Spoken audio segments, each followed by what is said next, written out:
I just want to give you a brief introduction to Dr. Coleman. I've been studying this for a long time and seeing what's happened to our country, and you know, it's kind of sad in this country that you have to come to a meeting on Saturday morning to get the truth. You can't turn on the television because you sure don't get the truth there. So we sure appreciate everybody coming out. But in order to do that, I ran across Dr. Coleman's work.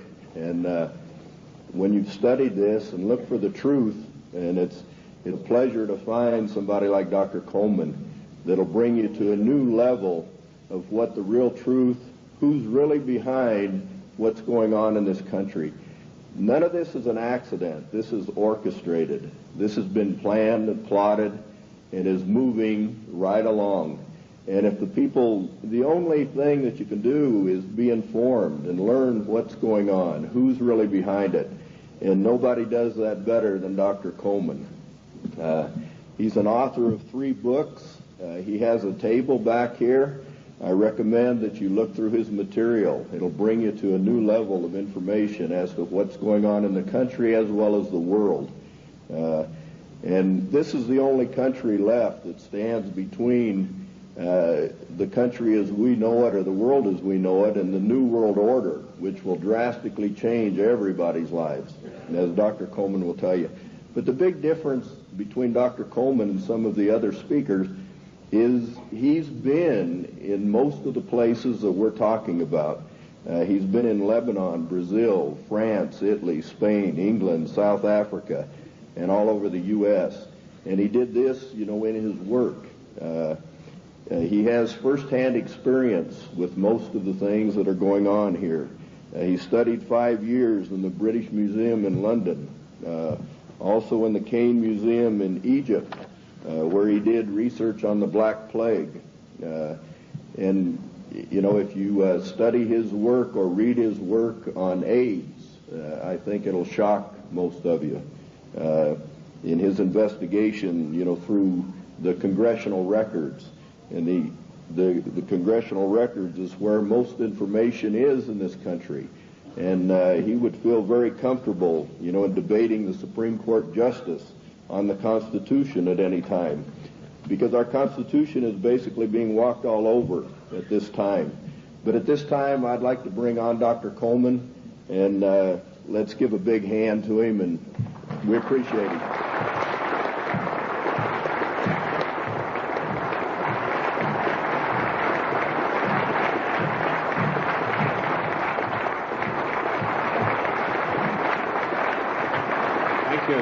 Thank you. Ladies and gentlemen, thank you for that great welcome. It's indeed a great pleasure for me to be among you here this morning. Looking at all these big fellows around the place, I feel a little small in stature, but I would remind you what Wellington told the German General Blücher at Waterloo when he rode up to inspect Wellington's troops. He saw the Scotch and the Irish guards on the hillside. He rode through them and he turned to Wellington and said, "They're rather small, aren't they?" And Wellington said, "Yes, but they don't run away."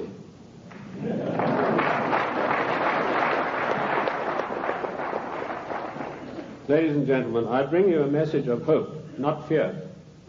A message that I hope will galvanize us all into much needed action. The problem is quite simple. Anarchy and chaos prevails in Washington, D.C. because the federal government has seized powers to which it is not entitled to and is passing masses of laws that are 100% unconstitutional. And when you get men setting themselves up as greater than the Constitution of the United States, you get anarchy and eventually tyranny. Now, I'm paranoid. I'm going to admit to you right up front. But let me tell you what the real meaning of the word paranoid is. It is a man or a person who has the ability to link events that seemingly are not connected. That is the true meaning of paranoia, or being paranoid. Of course, it's been used by our enemies the socialists, the Marxists, the liberals, the so-called progressives, to smear us. How many times haven't I heard it said of me, that fellow's paranoid? Yes, I'm glad to admit it, because I have the ability to connect events that are seemingly unconnected. And when you do that, you begin to arrive at the truth. It's taken me 25 years to come to the conclusions that I have come to. And I want to tell you that one of the biggest things I discovered in my work was the existence of a supranational committee composed of 300 men. I came across this quite by accident when I was serving in Africa, in Angola, and I was given a series of documents which were only supposed to be handed in to top-level people. They were what we called above the top level of classification of intelligence documents. And there I discovered that whilst I thought I was in Africa fighting against the invasion of the communists, I was in fact fighting to introduce socialist regimes in the black African countries, and that I was actually working for a committee called the Committee of 300, also known in intelligence circles as the Olympians. I'll stop right there, and I want to digress for a moment and tell you the word intelligence has been bandied around a great deal in the United States. I've seen people writing this and that and the other intelligence newsletter. They really have no experience whatsoever.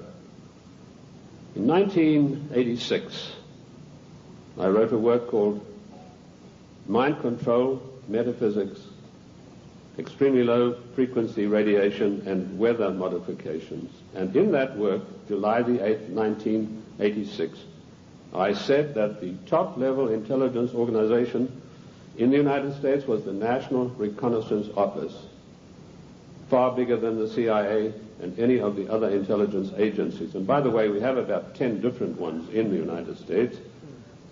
And I even had the audacity to give the address of this organization. 3 weeks ago, Mr. Sam Donaldson, the gentleman who wears that beautiful toupee so effectively, he came on with the program in prime time, and he said, this is one of the biggest scoops that ABC has ever had. And he told about the National Reconnaissance Organization. The exact same thing that I published 8 years earlier. I tell you this to set the stage so that you'll understand I do have some experience and that I know that of which I speak. You know, the American people are somewhat like the Irish. I'm sure you've heard the story of the Irishman who got shipwrecked, and after many days he was washed up on an island, and as he staggered along the beach, some people came out of the trees waving spears, and he said to them, is there a government here? And they said, yes. He said, well, then I'm against it. Liberty is based on individual freedom. We are individual people. We are not the mass, so disdainfully referred to by Karl Marx and the socialist writers. We objected to a tax of a penny a pound on tea when King George of the Venetian Party of the North, now that's probably the first time you've heard that expression. It took me 5 years of digging in the British Museum in London, which I consider to be the finest repository of knowledge in the world, to come up with that name. That was what the party of King George was called, and we'll come to the reason for that. But our colonists said, we're not going to pay this penny a pound on tea. Today, we are being driven on our knees by a tyrannical government, which is imposing all sorts of taxes upon us, and worse than that, trammeling on and tramping on the Constitution of the United States of America, which is the second greatest document in the world next to the Bible. And if we could rebel against the mighty powers of King George III, the most potent force in the world at that time. Then, ladies and gentlemen, it is time that we rebelled against a federal government that is trammeling the Constitution underfoot every day of the week.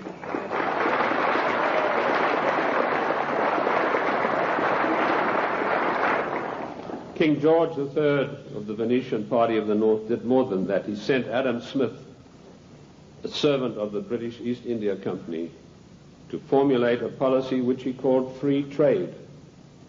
And by the means of free trade, Adam Smith, a greatly beloved economist of the Marxist, the socialist, and the liberals, hoped to bring the small manufactories and the industries established by the colonists to their knees. Let me tell you unequivocally that free trade is piracy. There is no such thing as free trade. We have to reject this constant brainwashing to which we are subjected. Free trade began with Adam Smith and the British East India Company. Now, who is the British East India Company? They played a massive role in the history of the United States of America. Only you are not taught this in your schools or in your universities. But you need to know. In my book, The Committee of 300, which took 20 years of research, and incidentally, I was only a little bit behind with Karl Marx. He spent 30 years in the British Museum in London, where he got most of his things from. I point out that the British East India Company was the most powerful trading company in the world. They made their massive monies out of the dope trade. They first grew prime poppies in Kew Gardens in Kensington, London, got the best producing opium poppies. They then shipped them to Benares in India, where they began a massive plantation of poppies, opium-producing poppies. They then used their famous tea clippers to transport the poppies in the form of raw opium to China. And by their military force, they imposed an opium policy on China that turned the Chinese nation into a nation of addicts. And they enforced this policy, which was known to the royal family and Lord Gladstone, the Prime Minister, and every one of the lords and ladies in England. And they made a massive, huge fortune. In researching these documents in India House in London, I came across some of the manifests of the old tea clippers and the numbers of kegs of opium they carried and the values. And I totaled up these things, and I found to my astonishment that if we took 1970 as an optimum year for profits in General Motors and Ford, in 1 year, the opium trade with China was 3 times the profits of the combined profits of Ford and General Motors in 1970.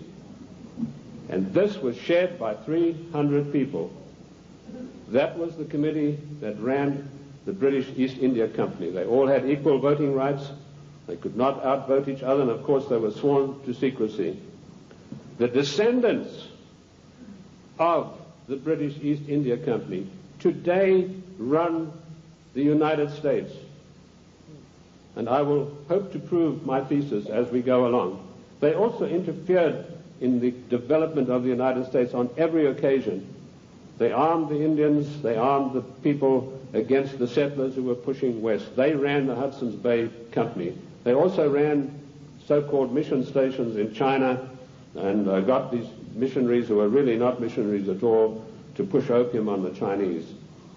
And I remember a conversation with the late Gamal Abdel Nasser of Egypt, Prime Minister of Egypt, President of Egypt, and Mohammed Aikel, one of the top journalists, with Zhou Enlai.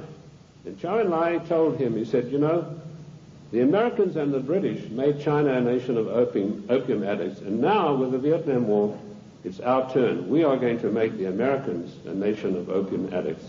So you can see the influence, the evil, baleful influence of the British East India Company upon the great nation of the United States of America. They were the ones who financed the war. They put up the money for the British troops to buy the Hessian mercenaries and to fight the colonists. Those brave 3%, let me remind you that only 3% of the people took arms and stood up against the mighty army of King George III. We are 3% here this morning, but that's enough for us to withstand the mighty force of the federal government of the United States of America.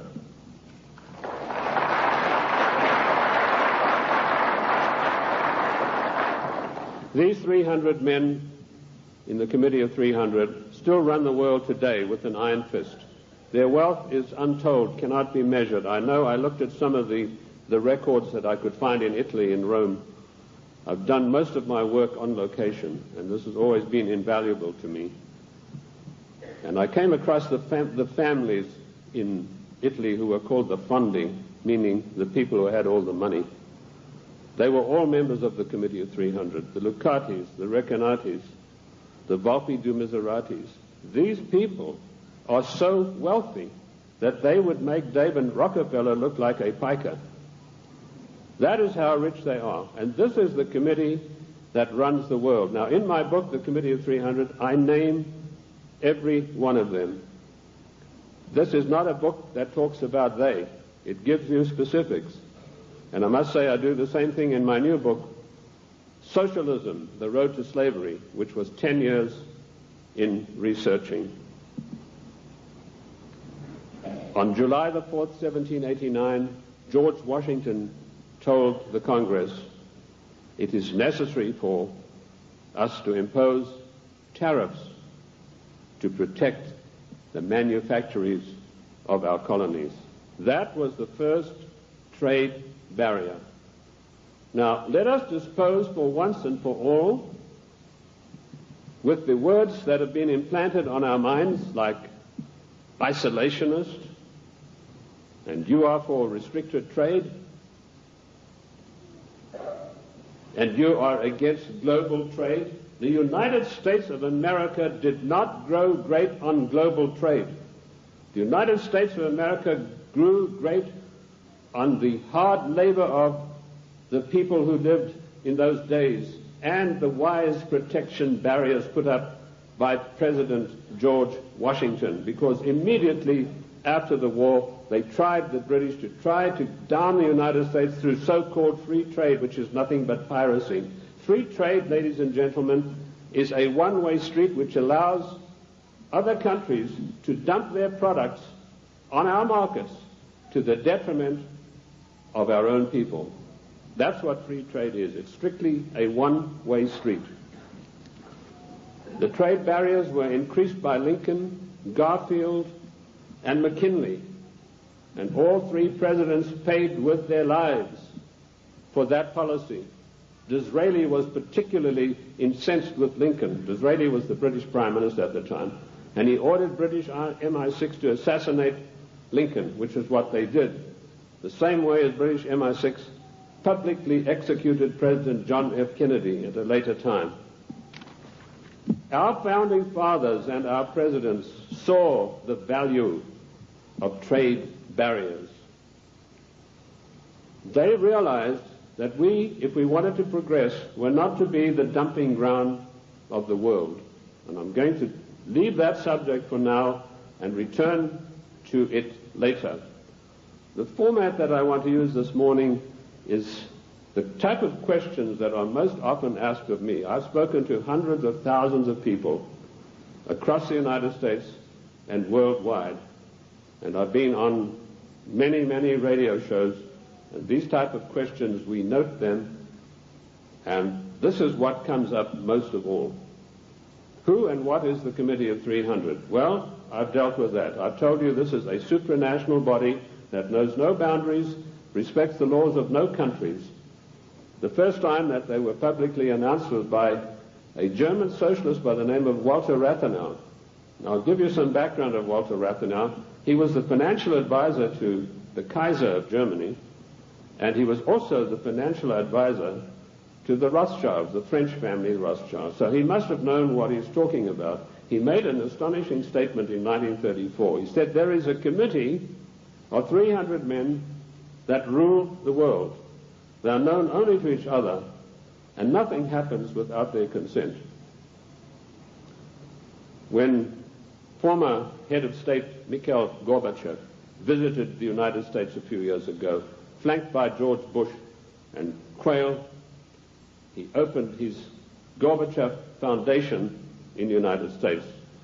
And he let slip, he said, this is being done with approval of the Committee of 300. CNN cameras were on him. They immediately switched. Now, I wrote to CNN and I said, could I have a transcript of this program, which they said was available. I never got a reply.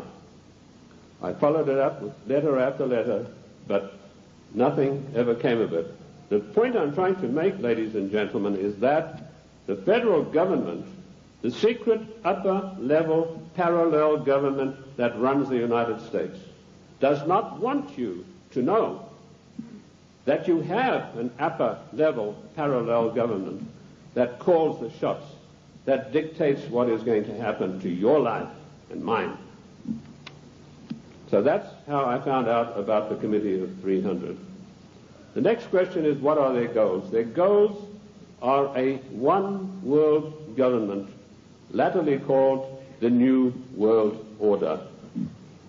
The one-world government began with King George III. At the time that the colonists were brave enough to take him on, King George was already busy formulating a one-world government, and he had lined up at least 50 countries that were willing to come into this future world dictatorship with him. The goals then, very simply stated, are to make the world over into a one-world, new world order dictatorship controlled utterly and completely by this Committee of 300. How can they possibly carry out their goals? That's the next question that I'm often asked.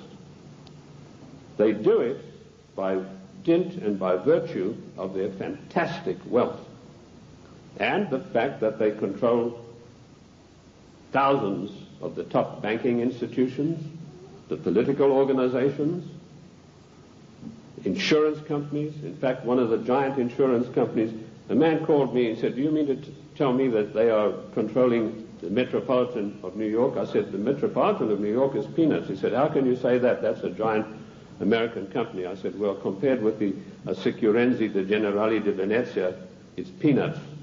That's the biggest insurance company in the world. They control in that organization everything that happens in the world in the insurance field comes out of Venice. That's why Venice is so important, because in Venice we have the black nobility. Now that has nothing to do with the color of the skin of the people, and I'm going to come back to them as we go along. So the goals are a one-world dictatorship of the most brutal kind, and how they carry it out is they have these interface banks, insurance companies, mining conglomerates, every conceivable control in politics, including the Democrat Party of the United States, which is, of course, since 1980 behind closed doors at a secret caucus in Washington, D.C. The Democrat hierarchy took on the goals of the old Socialist Party USA, i.e., based upon the Communist Manifesto of 1848. If you have a copy of my book, and I'm not pushing it, but in my book, The Committee of 300, I list every one of their huge, gigantic corporations, how they interface. And this, ladies and gentlemen, is an eye-opener, because it gets right down to the nitty-gritty of your everyday life in the cities and towns across the United States. So they carry out their goals through existing organizations. And also, of course, they have built up some special organizations of their own. When I first started writing in America, when I came here in 1969, I revealed the existence of an organization called the Royal Institute for International Affairs, which is located at Chatham House in 10 St. James Square in London. I also revealed the existence of the Club of Rome, the Cini Foundation, the Mont Pelerin Society, the Order of St. John, which was known but not known.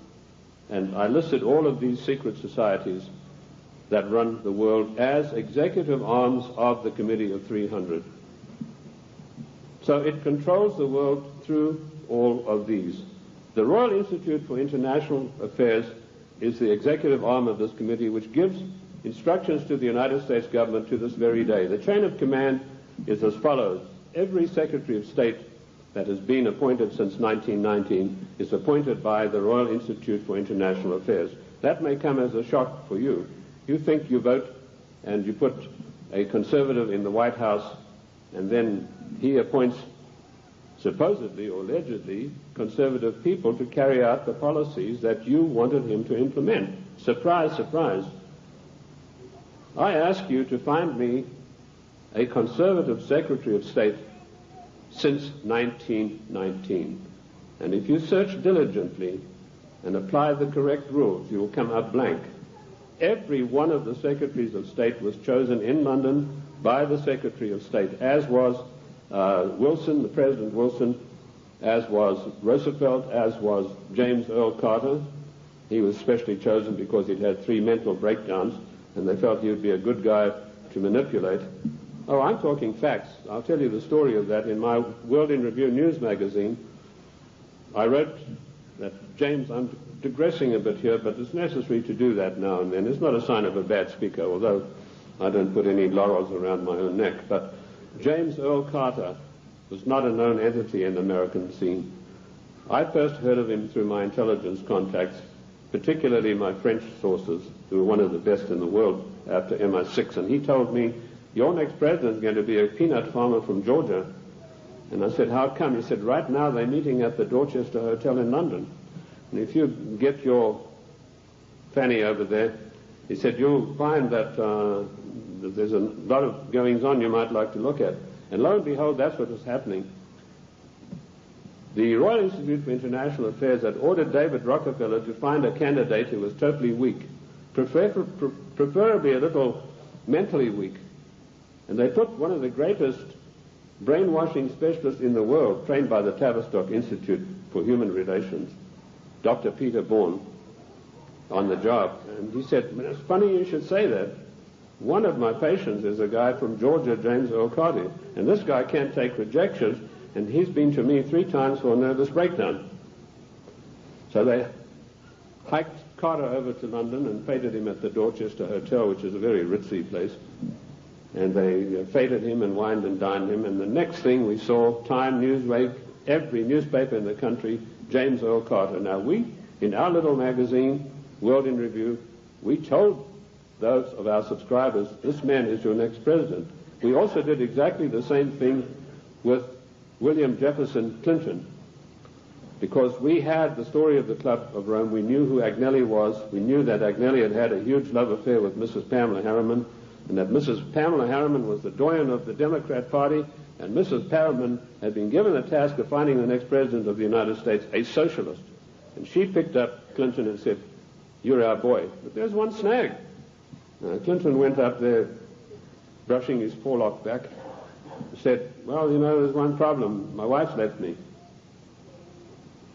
So Mrs. Harriman was dumbfounded. She said, well, you better give it back in a hurry. And he said, no, she doesn't want to come back to me because of my tryst with other women. That's how he put it.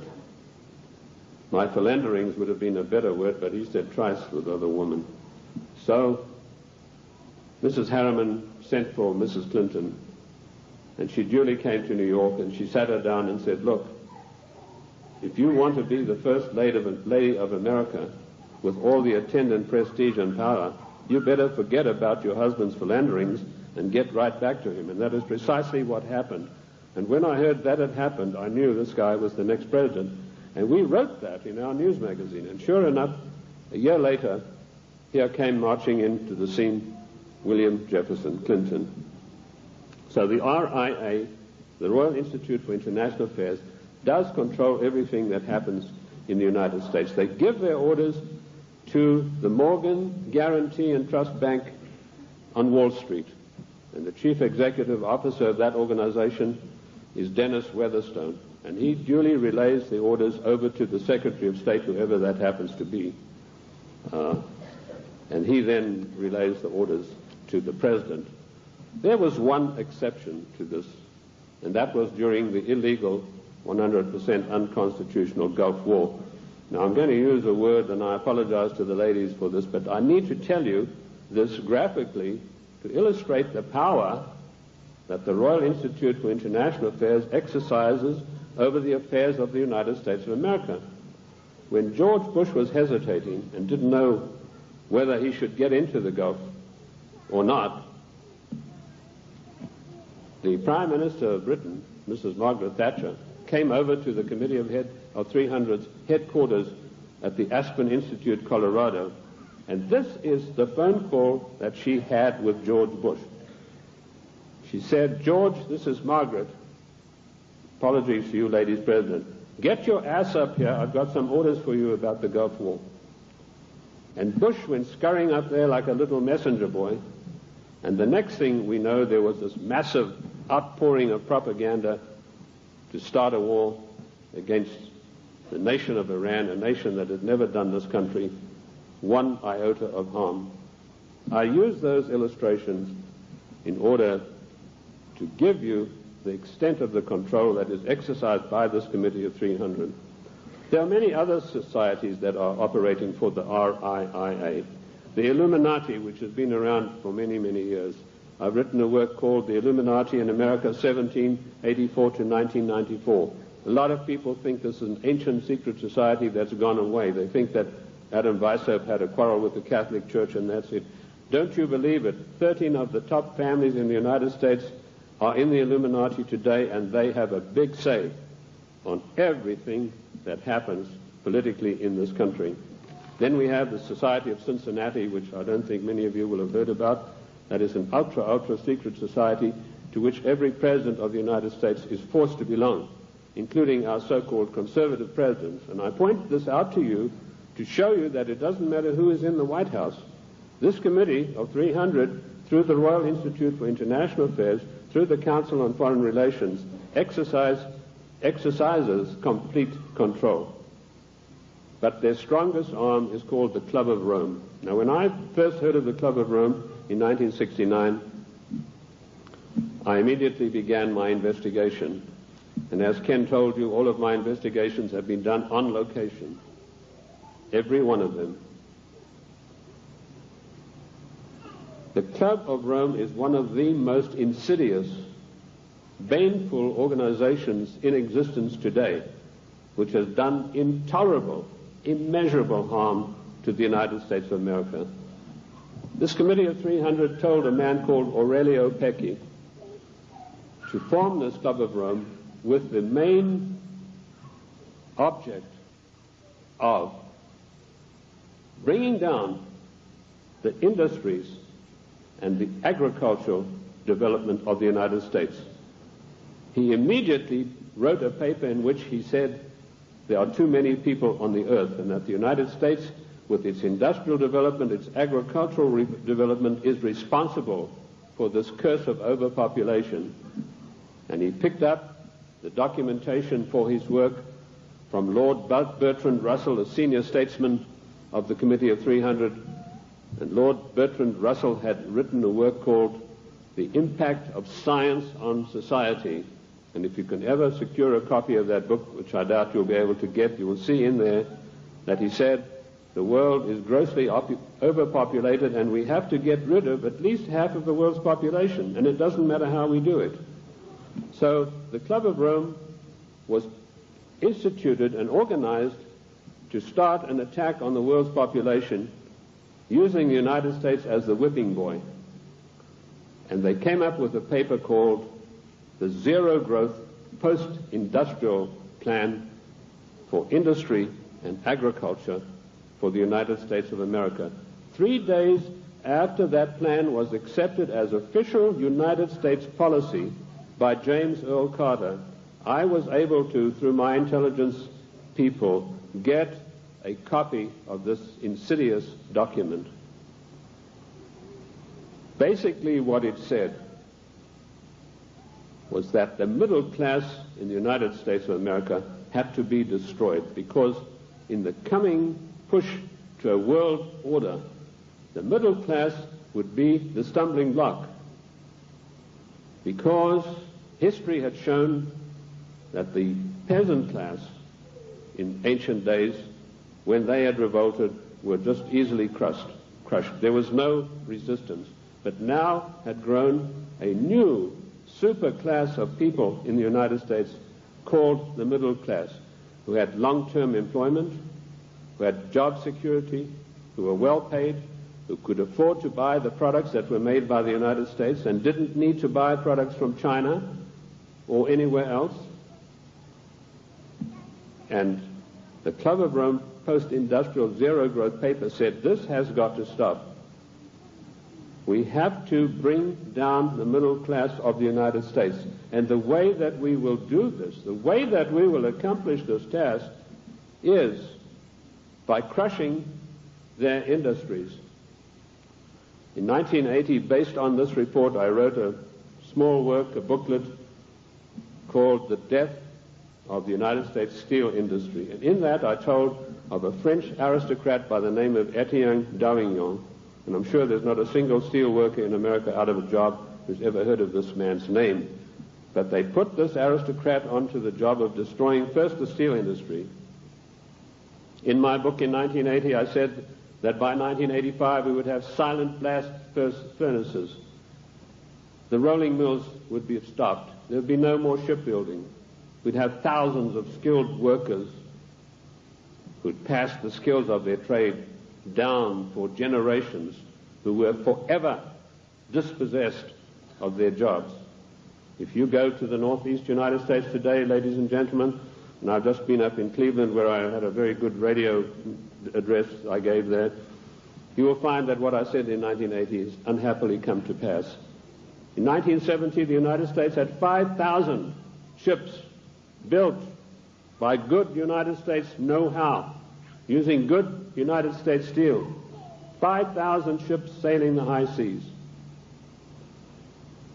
Last year, we had exactly 270 such ships. And at least 50,000 steel workers permanently out of a job, jobs that will never come back. What happened? Did we suddenly lose our marbles? Did we suddenly lose that great American know-how of getting things done? Did we lack finances? Did we run out of money? No.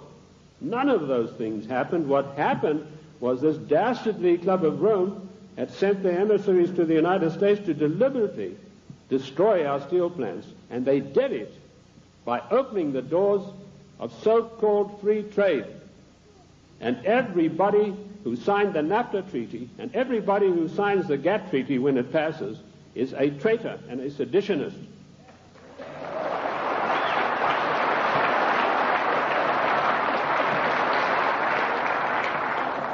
Our mighty steel industry is destroyed. Our shipyards are silent. Our skilled workers are permanently without a job. And if you don't believe me, get the report of the Club of Rome. You know, when I came out in 1969 with my report on the Club of Rome, nobody had ever heard of it. And people, when they got it, said, "Oh, this guy's paranoid. There's no such organization. It's probably something to do with the Catholic Church." Well, surprise, surprise, 25 years later, last year, the Club of Rome celebrated its celebratory anniversary, and Alexander King, its chairman, stated, "The American people henceforth must get used to the idea that they will never, ever again in their lifetime have full employment." What a scandalous thing that our government is fully cooperating with this organization built up by the Royal Institute for International Affairs to destroy the middle class of the United States and to add to the policies of global genocide. That brings me to the next question. What is the Global 2000? Once again, when I heard about this policy, it was 3 days after it had been accepted by the United States government as its official policy. And the Global 2000 was a blueprint for mass genocide produced by the Club of Rome. Basically, what the Global 2000 calls for is the destruction of half of the world's population by the year 2050. Hence the title 2000. They built a case based on Bertrand Russell and H.G. Wells' findings that the world was going to be overpopulated, would be a terrible place to live in. That was picked up by a fellow called Robert Strange McNamara, and a stranger individual you're not likely to meet in this world. And this Miller had a conference of all the leading bankers about 12 years ago, and he said the biggest menace facing the world today is the American middle class and overpopulation. He linked the two together. And he said, by the year 2050, this is the state of the world. All of these unfed, unwashed people, no jobs. He said, do we want to live in a world like that? So the Global 2000 was a genocidal plan to take care of the people of the United States who don't have any jobs and who, like Alexander King said, are never going to get their jobs back, and the masses of people in other nations. That is why we had the sudden appearance of AIDS. When I was in the service, I was told there's a CAB experiment, that's chemical and bacteriological warfare experiment, going on in Sierra Leone in Africa. That's a remote corner of Africa, West Africa, just above Liberia. If you look at your map, your atlas, and you'll see where it's located. Why Liberia? Extremely hard country to get to. You have to fly from London. That's the only way you can get there. You land on an island, and then you've got to take a ferry across to the mainland. And, of course, all people taking the ferry are heavily scrutinized. And I managed to work my way. I was told the Americans were doing the CAB experiment. I managed to work my way to within striking distance of a small mission station. And what I discovered was that these blacks were coming in from the bush to this mission station with broken arms or an ulcer on the leg or something like that. And they were ostensibly being treated there, but they were dead by the evening. What was actually going on was that a laboratory had been set up using Lassa fever virus. Now, at that time, Lassa fever was one of 4 viruses that could jump the human-animal barrier. And it was a deadly virus. They were trying to create a virus that could be mass-produced and it could be sent out through the World Health Organization to get rid of millions of people in the world. But the Lassa fever virus proved uncontrollable. It killed 3 scientists who were working there. So the orders came from Washington, burn the place to the ground, and that's exactly what they did within a radius of 100 miles. They bottled up some of these viruses they'd been experimenting with and took them back to the Centers for Disease Control in Atlanta. There they began again, but again they escaped and killed 3 more scientists. So they incinerated the whole laboratory, sealed it off and incinerated. The same experiments are now going on in Harvard University right now. But they're not using the Lassa fever virus. That has proved to be too tough for them to handle. Instead, the United States government gave millions of dollars to the United States military chemical and bacteriological warfare establishment at Fort Detrick, and they began experimenting with the AIDS virus. I knew about the AIDS 3 years before the word ever came out in the world, in the United States particularly, because of my field work in Sierra Leone. The British government used their Porton-Down CAB facility. It's easier to get into the Bank of England vaults than to get into Porton-Down. All the deadliest viruses in the world are being crafted there, in pursuance of the goal, the Global 2000, to decimate the world. Shortly after this experiment had finished at Fort Detrick, the World Health Organization started a massive vaccination campaign. They said, for once and for all, we're going to wipe out the scourge of smallpox. They chose Africa and Brazil, launched a massive vaccination campaign. Immediately, AIDS began to appear. Thousands and thousands of people began dying of the strange new virus, which the World Health Organization then said had come from the bite of a green monkey. They forgot to tell you the green monkey's been there for centuries, and he'd been biting people, if he ever did, for centuries, but no disease of that nature had ever occurred. The World Health Organization deliberately took this virus, which was crafted from a series of animal viruses, including Mediavisna sheep, which destroys the brain, which is why you find AIDS patients get dementia probably first before any of the other AIDS-related complex diseases appear. And they began vaccinating innocent people on a massive scale, and they began dying like flies. Why Africa and why Brazil? Because those 2 countries had the biggest black population in the world. And I want to tell the black people of the United States of America, do not trust the Democrat Party. Do not trust government. Do not believe that government is your friend.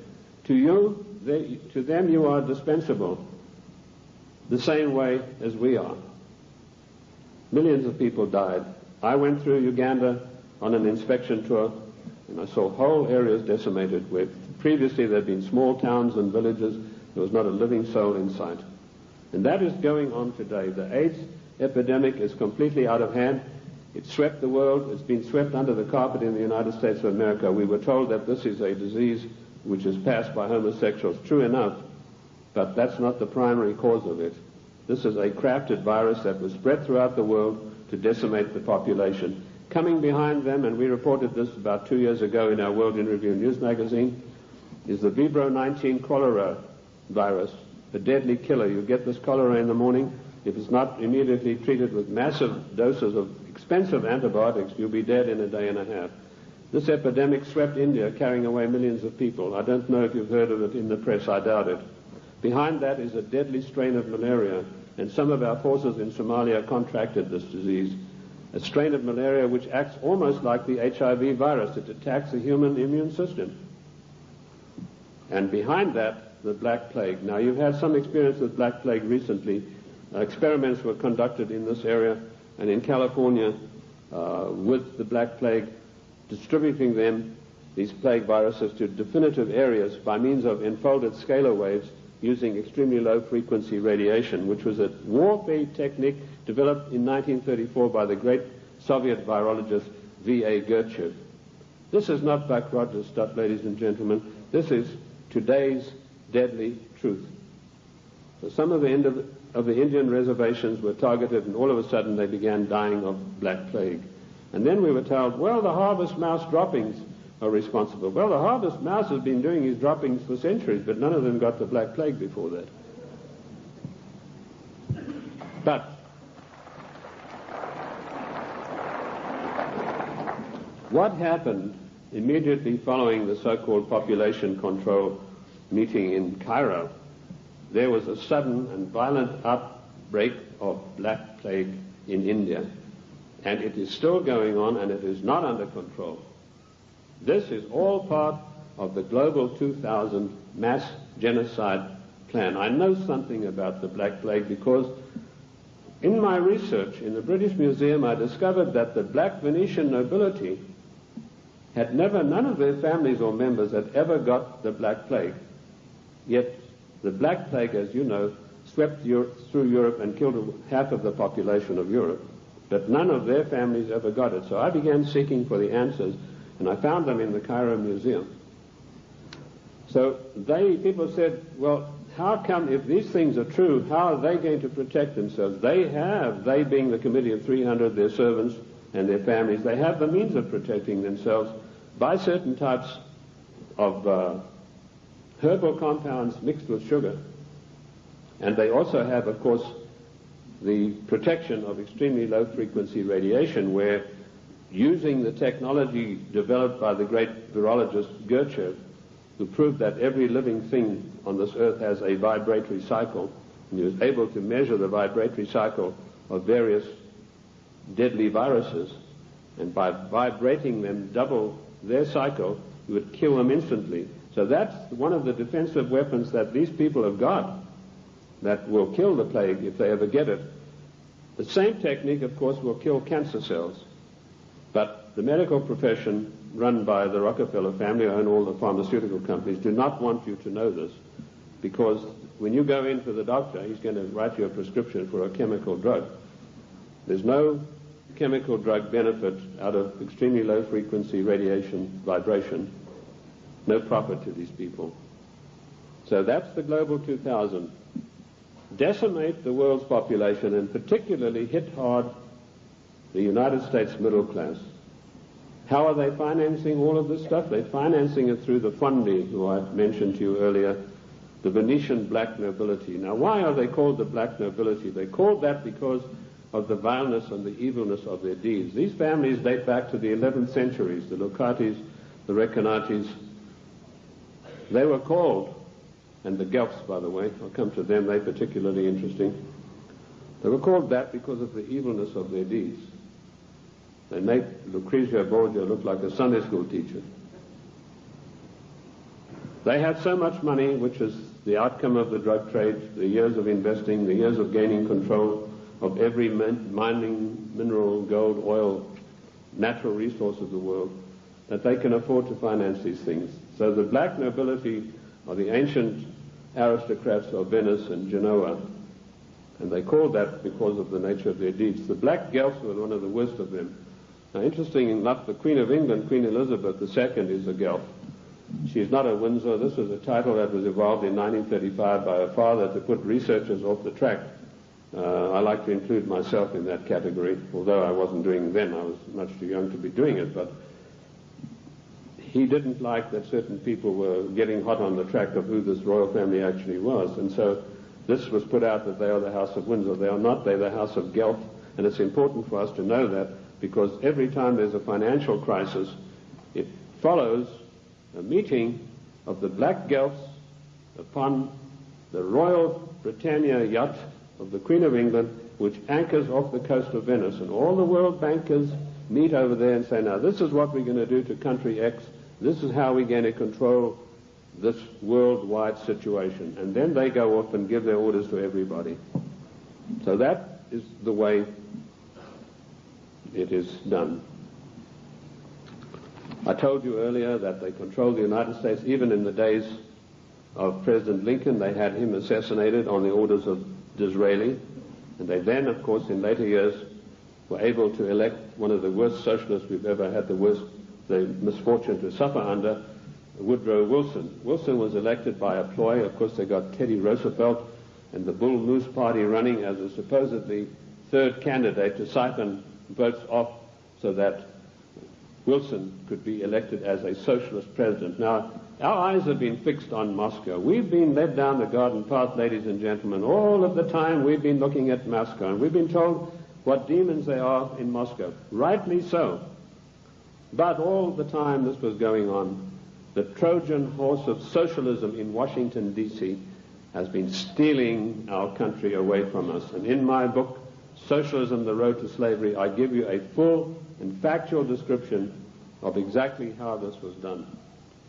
In 1898, the Fabian Society, a socialist organization, sent Ramsay MacDonald, Prime Minister of England, to the United States to spy out the land. He came back and he said, there are two things in the way. You have a very strong middle class, and you have the Constitution of the United States, both of which have got to be destroyed before we can socialize America. The first step they took was getting a socialist president in office in the form of Woodrow Wilson. Woodrow Wilson was controlled out of England by Sir William Wiseman, head of the North American desk of MI6. Now, in case you don't know MI6, it is the most powerful and the oldest of all intelligence agencies in the world. They taught the CIA. They taught the Vatican intelligence. They taught the French intelligence. They taught the Mossad. They taught the Cheka.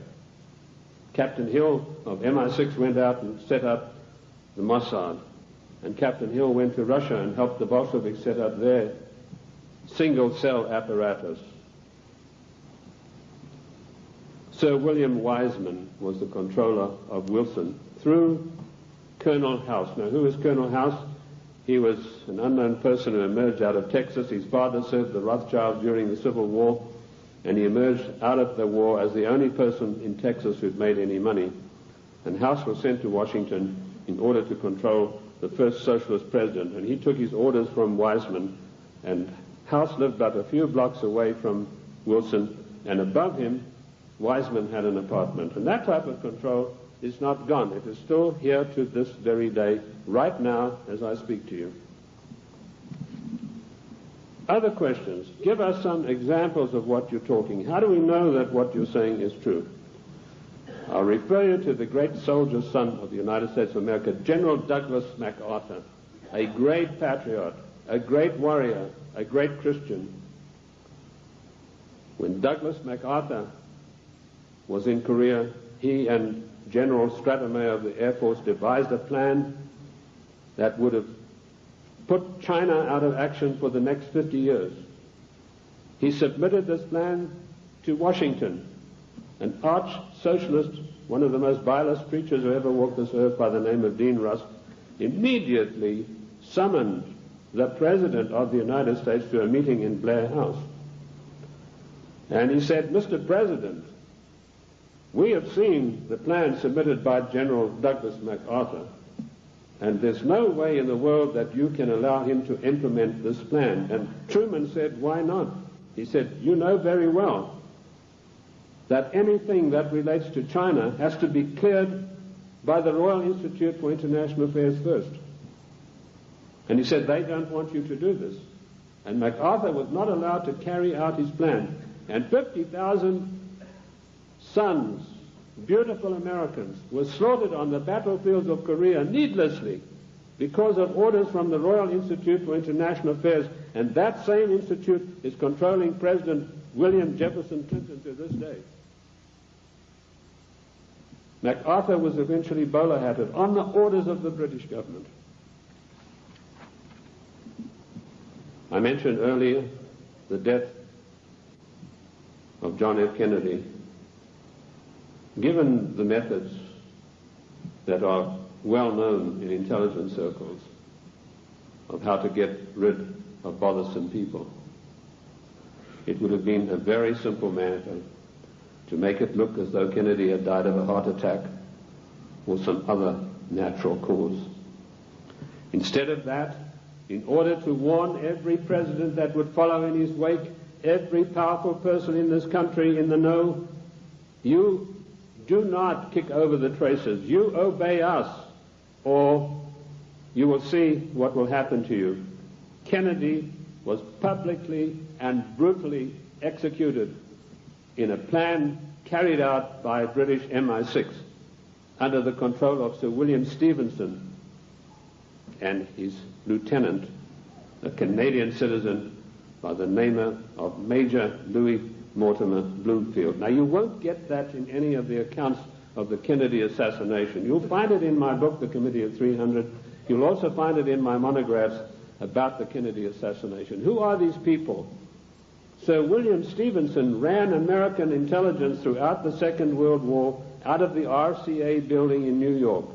His second in command, a Canadian citizen, Major Louis Mortimer Bloomfield, ran Division 5 of the FBI counterintelligence. You want examples of how Britain controls this country? I have given you them.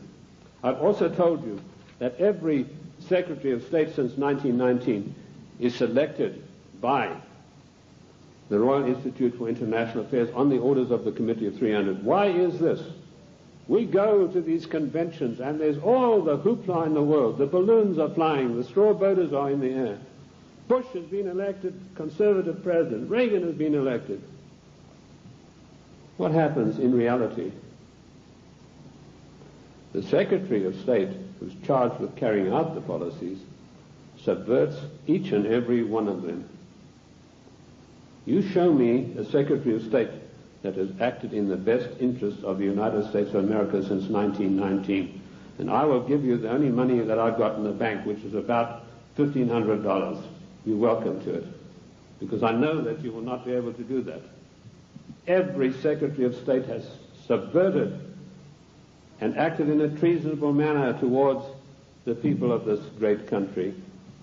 And when they haven't done it directly, they've done it through surrogates like Lachlan Curry, who ordered the military to jettison a shipment of arms destined for the great Chinese leader Chiang Kai-shek, to jettison overboard these arms in the Indian Ocean. And that's exactly what they did. We think that we elect our presidents. Ladies and gentlemen, we do not elect our presidents. They are selected for us long before we'd even heard of them. And I've given you two examples this morning of how this is done. The 300 office at Aspen keeps a tight control over every political event that takes place in this country.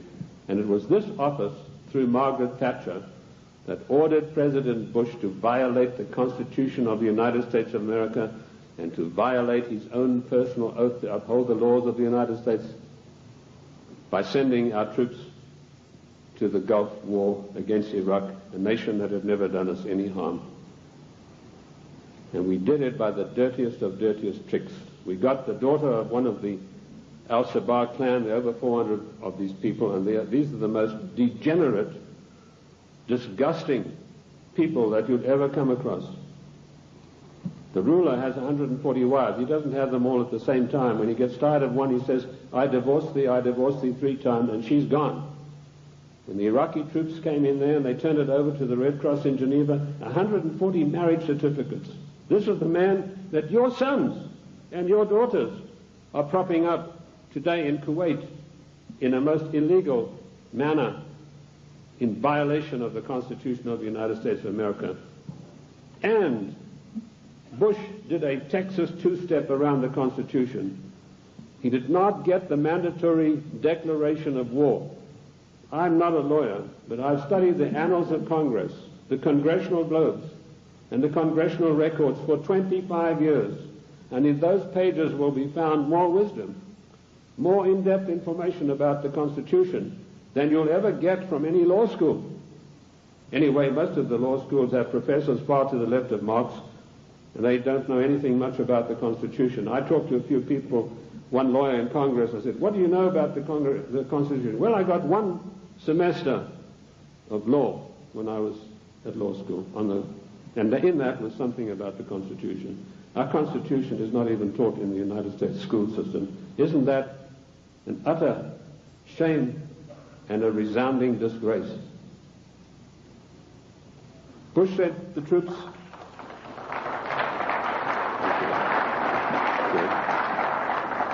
Bush did not get a constitutional declaration of war. This is a very difficult area of the Constitution. It's probably one of the most complex areas of the Constitution. It's a 5-step process that involves both houses making separate declarations, then joint declarations, then the army has to be informed, and then the public has to be informed, and then we have to be told whether this is a private war or a public war, i.e. whether all the armed forces are going to be employed or only one branch. In so-called police actions, the President has 45 days to use only one branch of the service.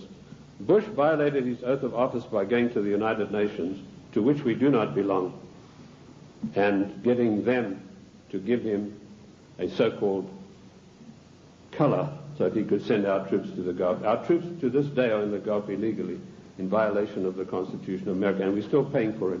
The story that the Gulf states put up all the money, you go and ask the General Accounting Office, as I did, how much money have they paid?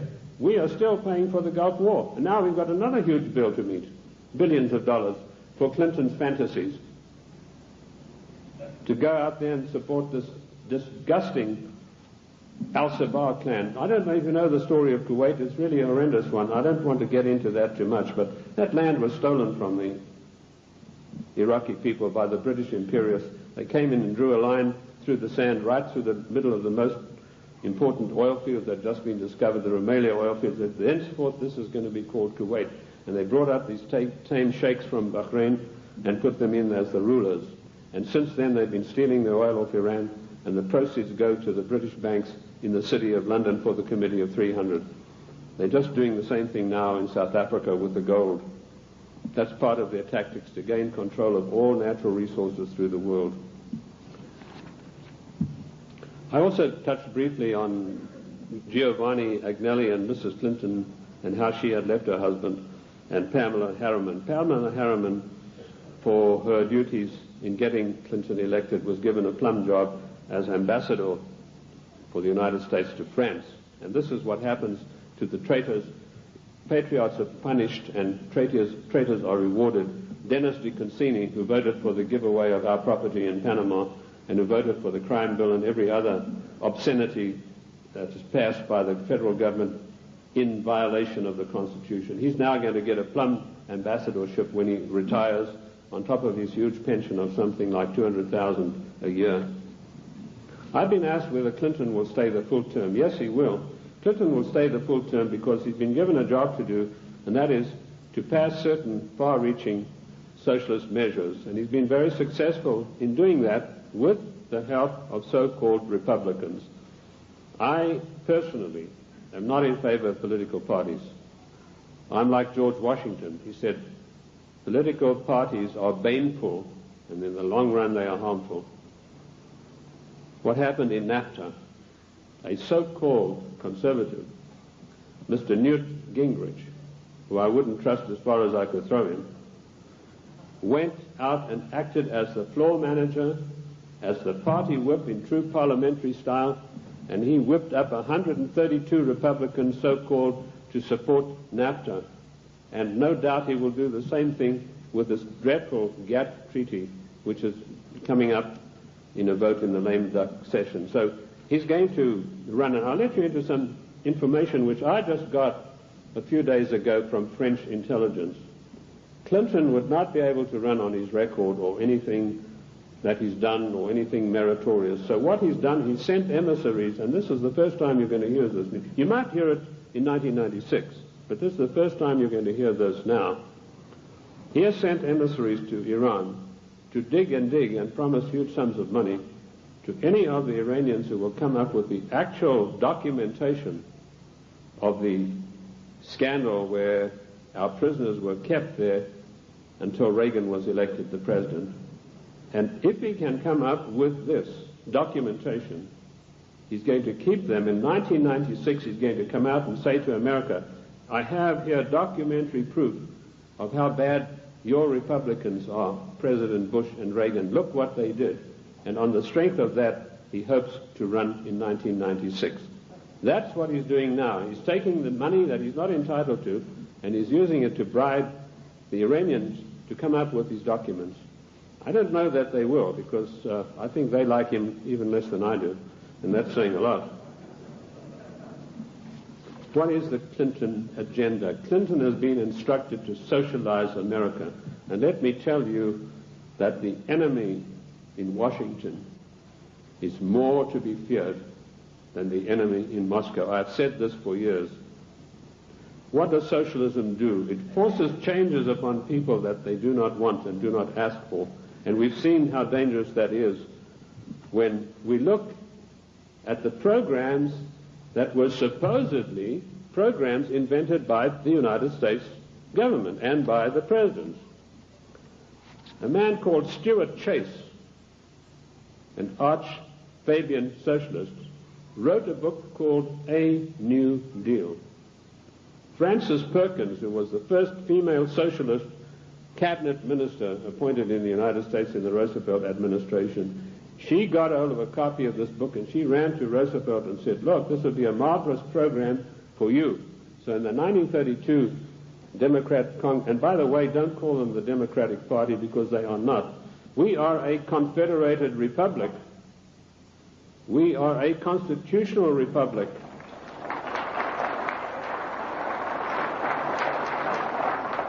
In a confederated constitutional republic, you cannot have a Democratic Party. You can have a Democrat Party, and that's what we should start calling them.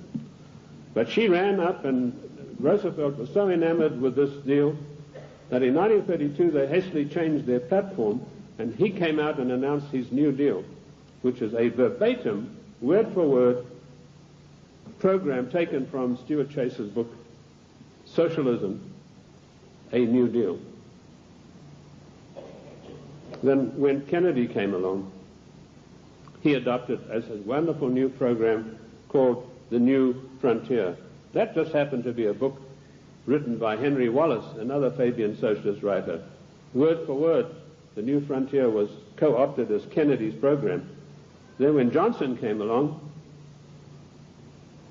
he came out and started talking about the Great Society. Now, what was the Great Society program? It was another Fabian socialist book written by another fellow called Graham Wallace, no relation to the first Wallace, name spelled differently. So here we have three presidents of the United States following an outright course of socializing the United States of America. And of course, every president, including Reagan and Bush, has continued along those lines. And what do we have? Our Social Security. That was called the Beveridge Plan. In 1942, when Britain had its back to the wall, was losing hands down to the German armies in France, they needed something to buck up the population. So Sir William Beveridge came along with this plan. He said, we're going to abolish poverty in Great Britain. and they started this beverage plan, which is the basis of our social security plan. Note, I said socialist social security plan. That's how we got it. It was co-opted directly from the beverage plan, very eagerly embraced by Roosevelt. Socialism is a failure. Lenin was once asked, what is socialism? And he said, socialism, he said, no, sorry, I got the story wrong. He was asked, what is communism? And he said, communism is socialism in a hurry. And we have creeping socialism in this country today, which has nowhere to go but to communism. In the New World Order, one world government. That is the direction that William Jefferson Clinton is pushing this country as hard as he can go. And GATT is an integral part of that. The socialist policies of England failed miserably. They got the great Professor Harold Lasky of the London School of Economics. I once was asked to give a talk there, and it was me against 600 hostile left-wing students. And I had a pretty torrid time of it to start with, but in the end I did get a very good hearing from them. But that same Professor Lasky was sent to the United States to see how the Constitution could be got around. And he said, there's one good way we have to do it. We have to break down this provision that says there's no transfer of powers between the three branches. And we have that happening every day. We have Clinton calling himself the Commander-in-Chief, which he's not. I sent a fax to Colonel Oliver North the other day, in which I explained in detail what the Constitution has to say about the Commander-in-Chief. I hope he was able to use it. He said that Clinton is not the Commander-in-Chief, but he was saying it for the wrong reasons, for personal reasons. The Constitution is perfectly clear on this. It says that the President shall not be the Commander-in-Chief until such times as called into actual service by the Congress. And in my studies I came across this proviso that could only happen after a careful 5-step declaration of war mandated by the Constitution. And that is the sum and substance of the President's war-making powers.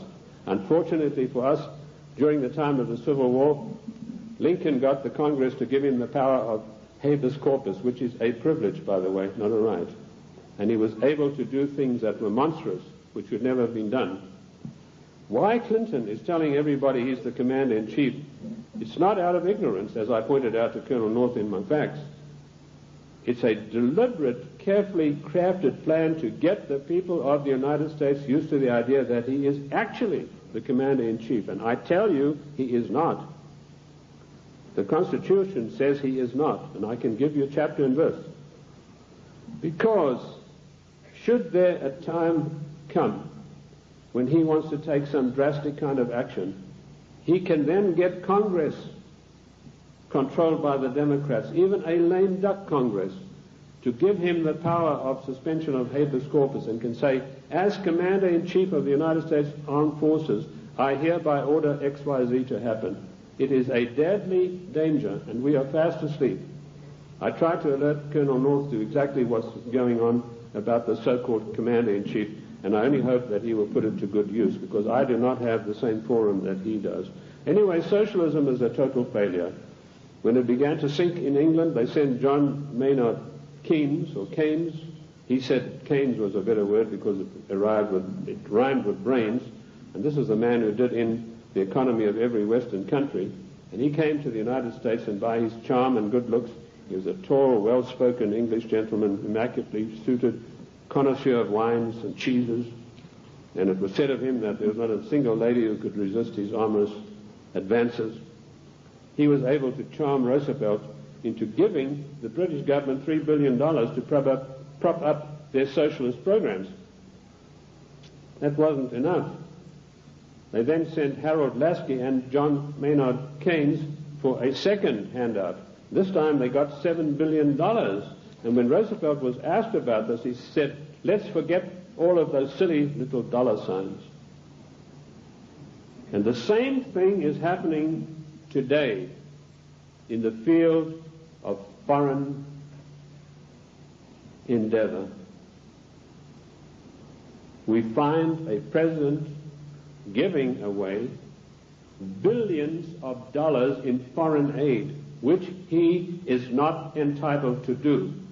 I have searched the congressional records, the congressional globes, the annals of Congress, to find out if there is an empowerment for the federal government, our Congress, to dish out billions of dollars every year like a Santa Claus to foreign nations. And I could not find it anywhere. And where the Constitution is silent on a provision, it means it is a prohibition of that provision. What I did find was that when President Monroe was trying to get us involved in Latin America, he tried to get some money sent down there. And the Congress stood on its hind legs and said, this is a matter that's out of your purview. This is a matter for the Congress, and we deny you foreign aid because it's not constitutional. And that is what set Monroe at variance with the Congress. If you know his history, he spent his entire life fighting the Congress over that issue. Nothing has changed. The Constitution of the United States is immutable. I violently disagree with Justice Ginsburg, who says the Constitution is flexible. The Constitution is not flexible.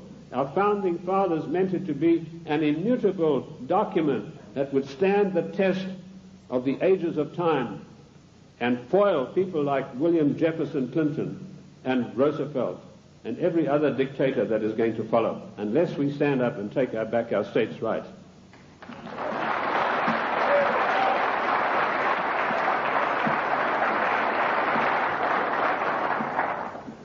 What is the political future of the United States?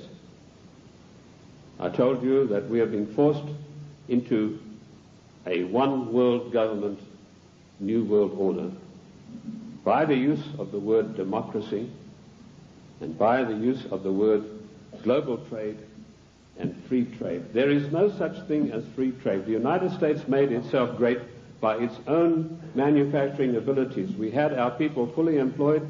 We had our people who could buy all the products that we made. We did not need global trade. If people wanted the privilege of selling on our markets, they had to pay customs tariffs. And did you know that up to 1913, all the money that it took to run the United States came from customs tariffs? We had no income tax. And in 1913, we had a surplus of $5 billion after all our bills were paid.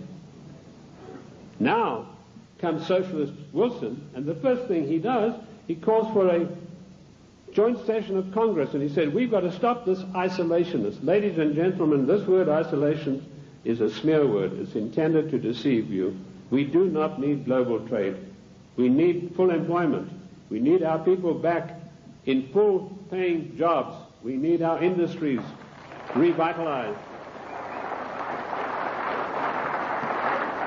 We have today 40 million unemployed Americans, and Alexander King has stated the policy of the Club of Rome, followed slavishly by William Jefferson Clinton. Americans can forget about full employment in the future forever.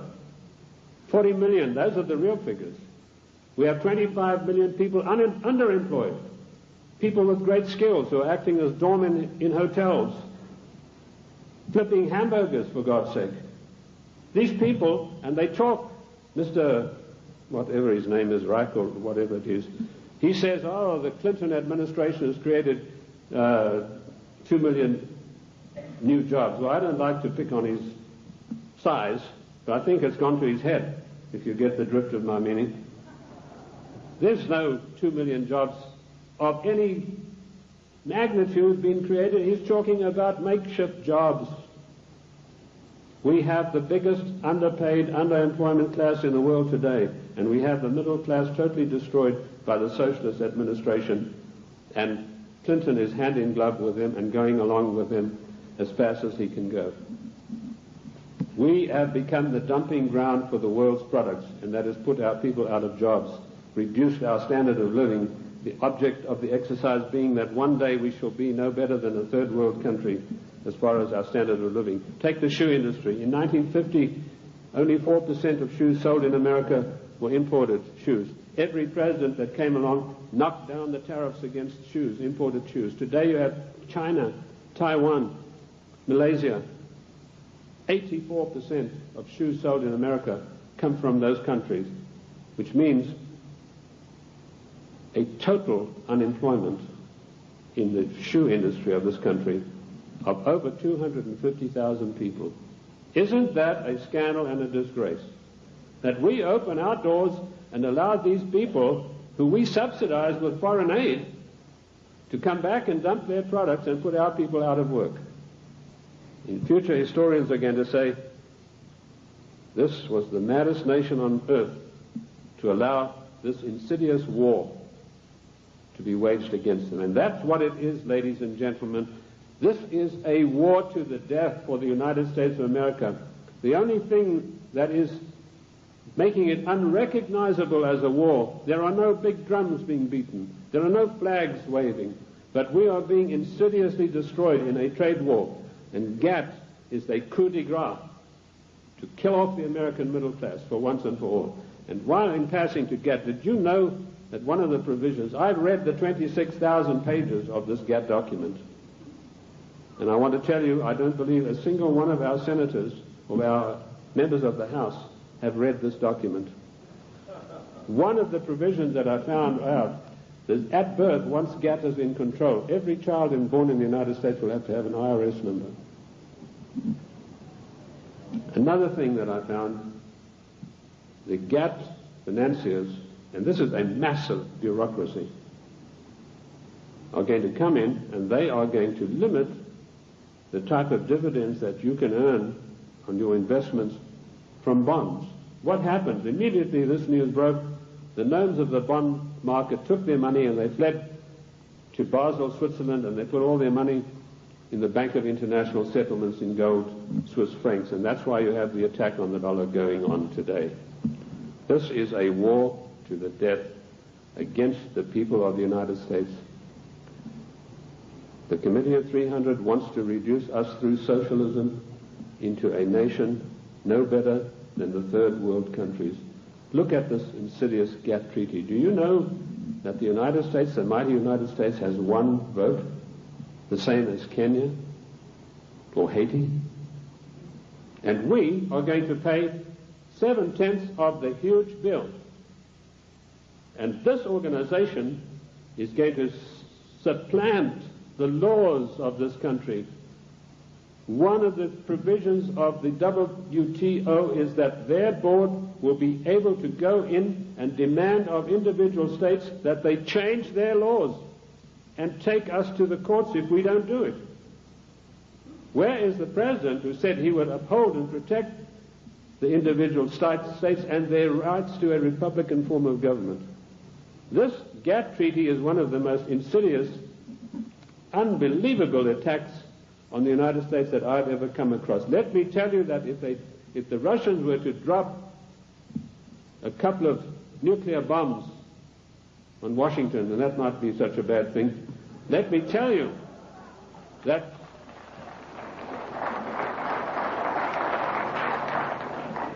they could never hope to do the damage that GATT is going to do. Ladies and gentlemen, you have to marshal every one of your resources. This GATT treaty has got to be fully debated. Once before, twice before, we were forced by the one world government, new world order into far-reaching situations that affected the national life and the character of our people without a national debate. The first one was the so-called United Nations question mark treaty. In 1946, this treaty was forced through the Senate by an exercise of arbitrary power. Arbitrary power is forbidden by the Constitution. Yet you have Comrade Dictator Mitchell, the leader of the Senate, saying he's going to allow about 2 days to debate GATT, which is 26,000 pages of documents. That is an exercise of arbitrary power.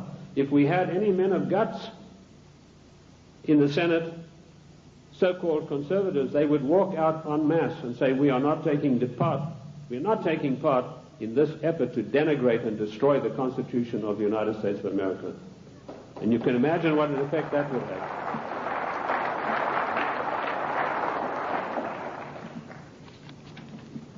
GATT will be allowed to be debated for 2 days, 26,000 pages, and some of the most insidious things that you've ever seen are in this document, and they all, every one of them, say GATT shall override all the laws of the United States. The President and our senators and our House members are supposed to uphold the law of the United States. If they sign GATT, they're guilty of sedition and treason. Period. That's it.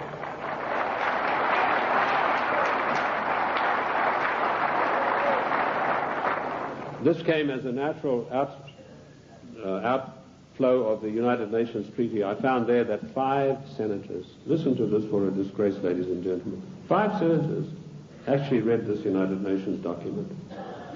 Again, it was 53,000 pages long. 5 senators, and they had 3 days to read this document, and it was then rammed down the people of the United States. I want to tell you that we do not belong to the United Nations.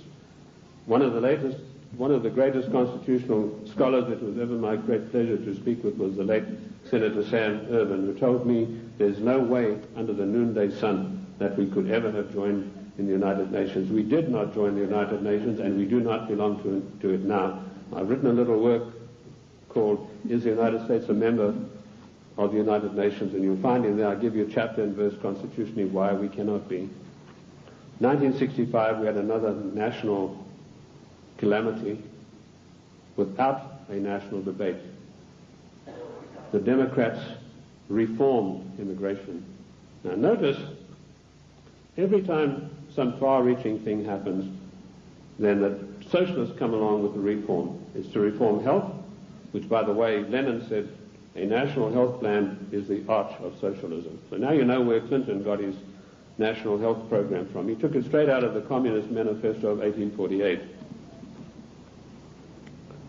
They were not satisfied with immigration as it was. The bulk of the people came from those who were related to the Jeffersons, the George Washingtons, the Davy Crockett's. They were not satisfied with that. Without a national debate, without asking the people of this country by your leave, the Democrats in 1965 forced through an Immigration Reform Act that totally changed the face of the United States and will totally change us. And one of the architects of that was the same Dean Rusk, the swine who stopped MacArthur from bombing the Chinese back to the Stone Age, and, of course, Nicholas Katzenbach. I want to give you some statistics. Now, people have accused me, they said, you are a racist. First of all, the word racist is a very modern smear word. If you look in the dictionaries in 1919 onwards, it did not exist. What they really mean to say is you are a racialist, i.e. a person who's proud of your race. I'm not saying this against any group, any nationality. I want to show you how the socialists, without our permission, without a national agenda, without a national debate, will change the face of the United States. In 1984, the people from traditional immigration stock made up 74% of the total population. By the year 2080, less than 100 years from now, we will make up 39.5% of the population.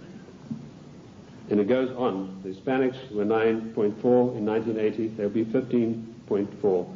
The Asians, 2.4, will be 13.3 of the population. In other words, the traditional Americans of the Davy Crockett, George Washington, the people Monroe said would make a real contribution to America, will be in the distinct minority. And this is thanks to the Democrat Party, who in 1965, without by your leave of the people, changed the rules. And now they've got us blindsided by concentrating on illegal immigration. Illegal immigration is nothing. That's a small problem. The legal immigration that was authorized in 1965 without your permission, that's where the big problem lies. These statistics were provided to me by a man called Lee Bouvier, who was one of the leading advisors to a former INS official. And of course we know that abortion is another way in which the population is being diminished. I have challenged judges all across the country to show me in the United States Constitution, where is there provision for abortion? And I've yet to see. Oh, they say in the Fourth Amendment. Don't you believe it? The Fourth Amendment has nothing to do, it doesn't mention the word abortion. And where a word is not mentioned in the Constitution, it is a prohibition of that word. There's no such thing as free choice. This is a communist doctrine brought to this country by a woman called Madame Calonte. Madame Calonte you've probably never heard of, but she is the inventor, the author and the finisher of NOW and NARL and abortion. It's all in my book, Socialism, The Road to Slavery. Where do we stand now? I told you that we're in danger because the separation of powers mandated by the Constitution are being broken up every day. You now have the idiocy of Clinton having line item veto. That means if he doesn't like something, he can go and veto just that line that he doesn't like. That is breaking down the separation of powers forbidden by the Constitution. Also meddling in trade. The President has no right to be meddling in any treaty whatsoever. That is strictly for the House according to the Constitution of the United States.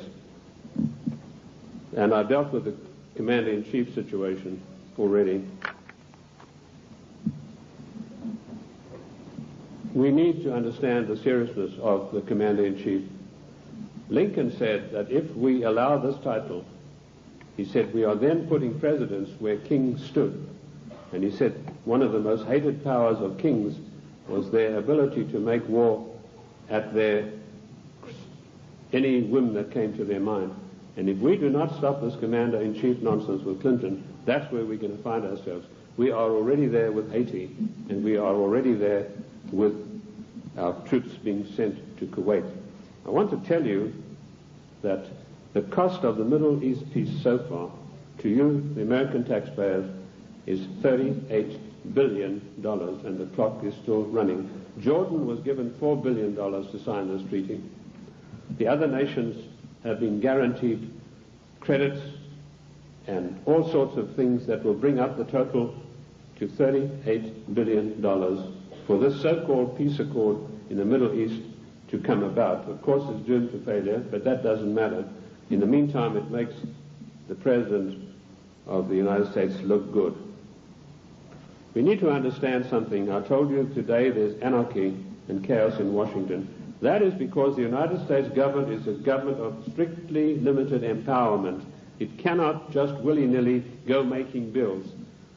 For a measure to be introduced into the House, it has to be in consonance with or in pursuance of something already in the Constitution. If it is not, it is unconstitutional. And I've looked at 3,000 bills passed in recent years, and every one of them are unconstitutional because they were new things that some lighter-than-air incendiary fairy-head liberal said, well, I'm going to introduce this into the Congress. I'm going to have this law passed, like Dinah Swinstein's 19 assault rifles banned. There's no thing in the Constitution that would allow her to do that. Specifically, the 10th Amendment is very, very precise, and I can quote you 54 instances where this is mentioned in the Annals of Congress, the Congressional Records and Globes. The 10th Amendment is a restriction on the federal government. Our founding fathers were very frightened to give unlimited powers to the federal government. Daniel Webster said we must cage them like a lion, must not give them unlimited powers. It is a government of limited powers, but particularly the 18 Amendments. And just to make sure that the federal government would understand this, in the 18th Amendment, there's a little title that's very important. It says they can only do things that are necessary and proper. And I want to ask you, is rushing our troops off to Kuwait to protect the income of the decadent Al-Sabah family, whose money goes to the Royal Institute of International Affairs banks in London, is that necessary and proper for the United States to be doing? We don't get any benefit out of that. No. The 18th Amendment, necessary and proper. The 10th Amendment, the police powers of health, education, and police protection are entirely reserved for the states. And I can quote you 48 court cases from the Annals of Congress, from the statements made by the Founding Fathers. Those powers were never surrendered to the federal government. Therefore, the federal government has no business interfering in health matters, national health plan, no business interfering in crime bills, that's a matter for the states, and no business interfering particularly with the Second Amendment. I was in New York the other day on a radio program, and a very irritated, angry lady said she was a professor of law from Columbia. She came in on the program and she said, "You don't know what you're talking about." She said, it's not a right to bear arms. I told her exactly what was what. And she said, well, if that's true, then voting is a right. I said, no, voting has never been a right. The only rights and the only civil rights we got are found in the Fifth Amendment. And that's all. Forget the 1868 Act. That was done when the United States, the southern states, were under occupation. They were occupied countries.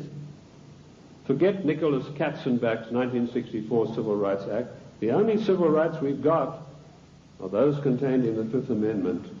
And health, education, and police powers belong to the states. Mrs. Swinstein has no right passing a bill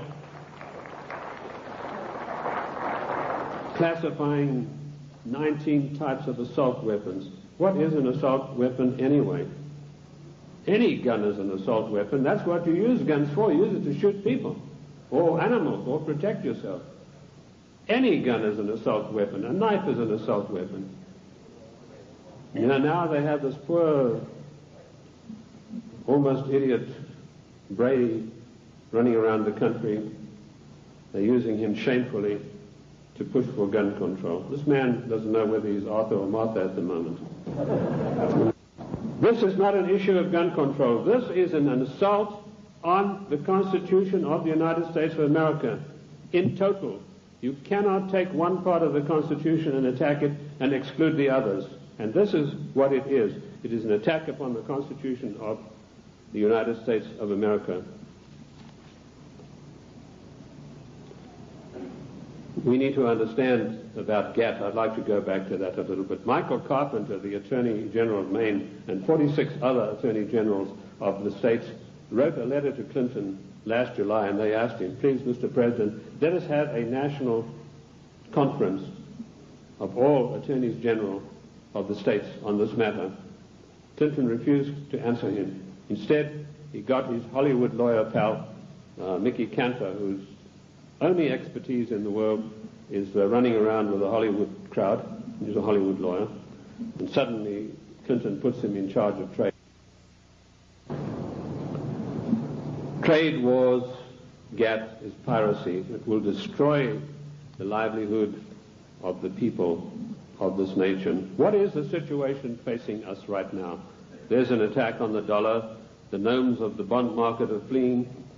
I've written a work called The Economic Implosion, Year of Crisis, 1995, in which I predict the collapse of our economic system as we know it today in pursuance of the GATT Treaty. One of the things I know for a fact that this will be an implosion, i.e.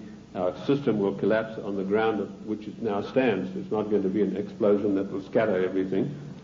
And we know that GATT will come in and say how much you can get for your interest. They will also put the International Monetary Fund in charge of our finances, and banking in this country will be in the control of 5 major banks. That will help to control the situation and further destabilize the country. That is the aim and object of all of this. Once a nation is destabilized, it's very easy to deal with it and push it into a socialist new world order, a one world government.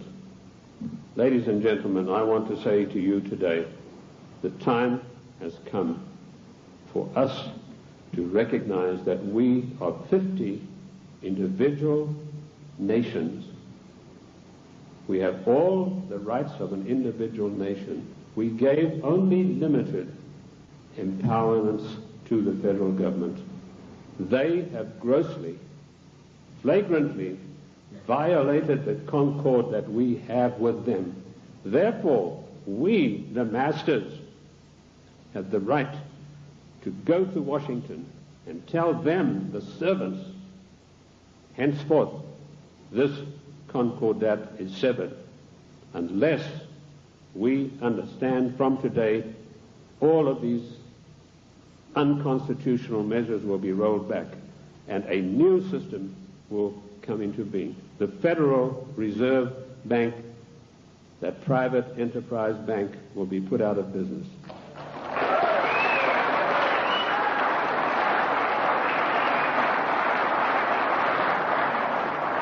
Ladies and gentlemen, this is not anarchy.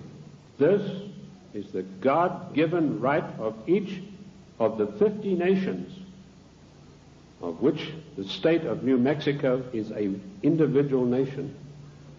We are the only entity in the entire world that has a legal document that allows us to dissolve the federal government without resorting to violence and bloodshed.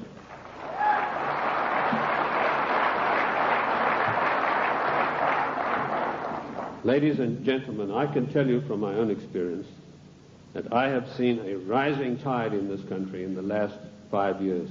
And I say to you today, in my closing remarks, let us catch the wave. My own plan is to form an organization, a foundation, if I can get people with money to back me, where I will teach what I've learned from the Constitution, what I've gleaned from the annals of Congress, the Congressional Globes, and the Congressional, to maybe 100 educators, lawyers, if you will, other people who are interested. Teach them what I know, which is enough for them to confound the Chief Justice of the Supreme Court of the United States, not to mention those fairy heads we have in the House and Senate. They, in turn, will spread across the land, teaching others, and they in turn will teach others until we have a grassroots movement that is spread across this nation of people who really know, not just to recite the Constitution, but know all of the provisions, the ins and outs, the nuts and bolts, who, when somebody like Mitchell says, we're going to give 2 days for this gap treaty to be debated, 1 million people will demand and tell him that you, sir, are exercising arbitrary power and you shall not be allowed to do this, and quote the Constitution. We could do that with every one of these unconstitutional measures. It is the federal government that is creating anarchy, not we, the people. Thank you, ladies and gentlemen. Thank you. Thank you. Thank you. Thank you. Thank you. Thank you. Thank you.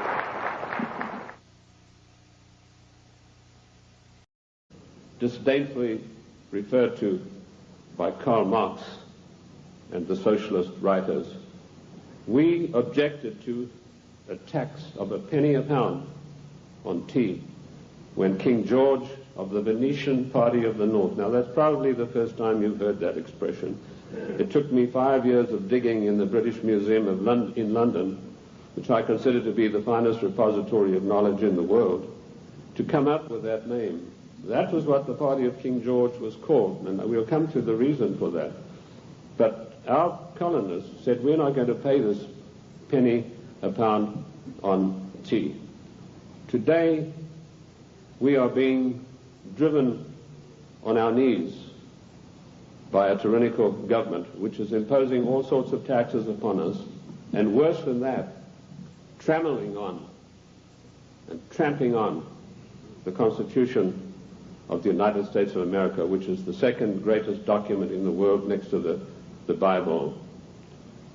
And if we could rebel against the mighty powers of King George III, the most potent force in the world at that time, then, ladies and gentlemen, it is time that we rebelled against a federal government that is trammeling the Constitution underfoot every day of the week.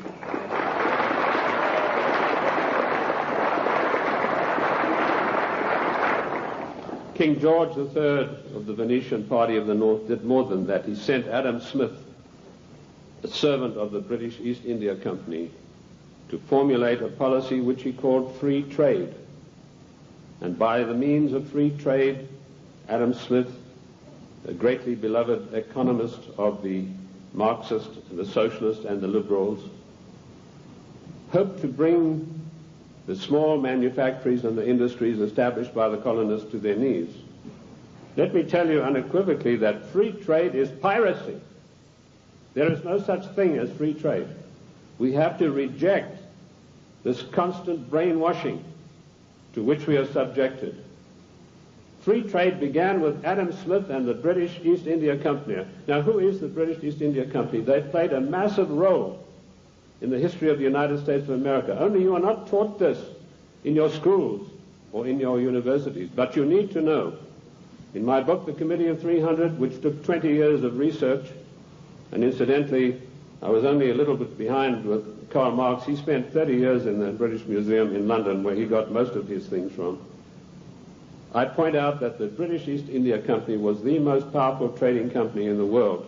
They made their massive monies out of the dope trade. They first grew prime poppies in Kew Gardens in Kensington, London, got the best producing opium poppies. They then shipped them to Italy, composed of 300 men. I came across this quite by accident when I was serving in Africa, in Angola, and I was given a series of documents which were only supposed to be handed in to top-level people. They were what we called above the top level of classification of intelligence documents. And there I discovered that whilst I thought I was in Africa fighting against the invasion of the communists, I was in fact fighting to introduce socialist regimes in the black African countries, and that I was actually working for a committee called the Committee of 300, also known in intelligence circles as the Olympians. I'll stop right there, and I want to digress for a moment and tell you the word intelligence has been bandied around a great deal in the United States. I've seen people writing this and that and the other intelligence newsletter. They really have no experience whatsoever. In 1986, I wrote a work called Mind Control, Metaphysics, Extremely Low Frequency Radiation, and Weather Modifications. And in that work, July the 8th, 1986, I said that the top-level intelligence organization in the United States was the National Reconnaissance Office, far bigger than the CIA and any of the other intelligence agencies. And by the way, we have about 10 different ones in the United States. And I even had the audacity to give the address of this organization. 3 weeks ago, Mr. Sam Donaldson, the gentleman who wears that beautiful toupee so effectively, he came on with a program in prime time, and he said, this is one of the biggest scoops that ABC has ever had. And he told about the National Reconnaissance Organization. The exact same thing that I published 8 years earlier. I tell you this to set the stage so that you'll understand I do have some experience and that I know that of which I speak. You know, the American people are somewhat like the Irish. I'm sure you've heard the story of the Irishman who got shipwrecked, and after many days he was washed up on an island, and as he staggered along the beach, some people came out of the trees waving spears, and he said to them, is there a government here? And they said, yes. He said, well, then I'm against it. Liberty is based on individual freedom. We are individual people. We are not the mass. So Benares in India, where they began a massive plantation of poppies, opium-producing poppies. They then used their famous tea clippers to transport the poppies in the form of raw opium to China. And by their military force, they imposed an opium policy on China that turned the Chinese nation into a nation of addicts. and they enforced this policy, which was known to the royal family and Lord Gladstone, the Prime Minister, and every one of the lords and ladies in England. And they made a massive, huge fortune. In researching these documents in India House in London, I came across some of the manifests of the old tea clippers and the numbers of kegs of opium they carried in the values. And I totaled up these things, and I found to my astonishment that if we took 1970 as an optimum year for profits in General Motors and Ford, in 1 year, the opium trade with China was 3 times the profits of the combined profits of Ford and General Motors in 1970.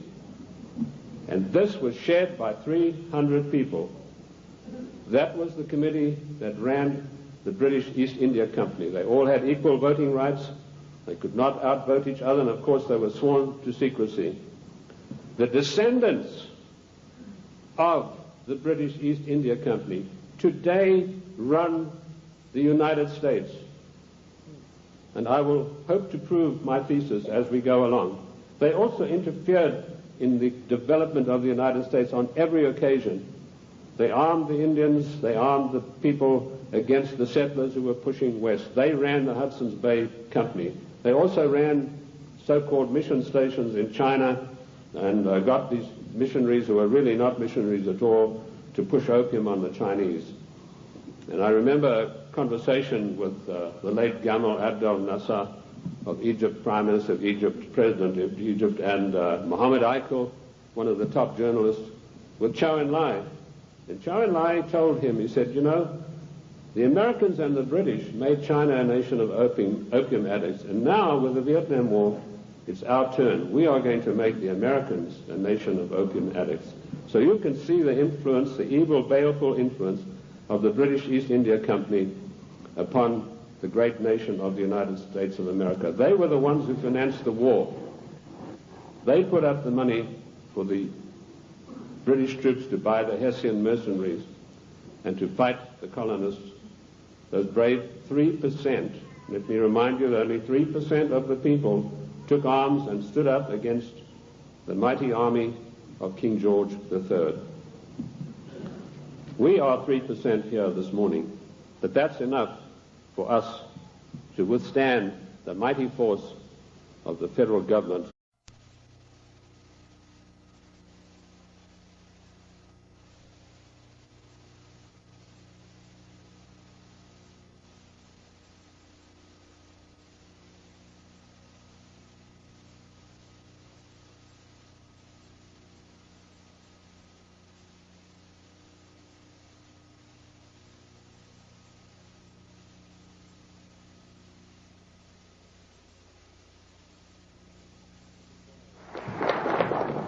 I just want to give you a brief introduction to Dr. Coleman.